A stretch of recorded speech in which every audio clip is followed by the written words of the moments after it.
പാമ്പിൻകൂട്ടിൽ കൈയിട്ട് പാമ്പുകടിയേറ്റ് മരിച്ച ഈജിപ്തിലെ രാജ്ഞി ക്ലിയോപാട്ര.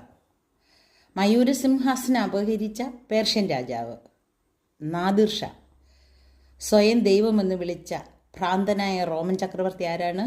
കലിഗുള. 81 വർഷം ഒരു കുറ്റകൃത്യങ്ങളുമില്ലാതെ സമാധാനത്തിൽ കഴിഞ്ഞ ലോകത്തിലെ ഏക കൊച്ചു ദ്വീപ്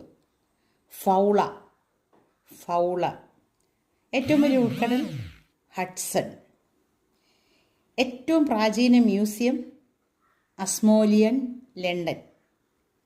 ഇന്ത്യയിലെ ഒരു ശവകുടീരത്തിന് നേരെ കാറ്റടിക്കുമ്പോൾ സംഗീതമുണ്ടാകുന്നു. ആരുടേതാണ് ഈ ശവകുടീരം? ഹുമയൂൺ. ഓസ്കാർ അവാർഡ് നേടിയ ആദ്യ ഇന്ത്യൻ വനിത ഭാനു അത്തയ്യ. ഇന്ത്യൻ നേവിയുടെ ആദ്യ നായകൻ വൈസ് അഡ്മിറൽ RD ഖട്ടാരി. ഇന്ത്യയിലെ ആദ്യ വനിതാ നിയമസഭാ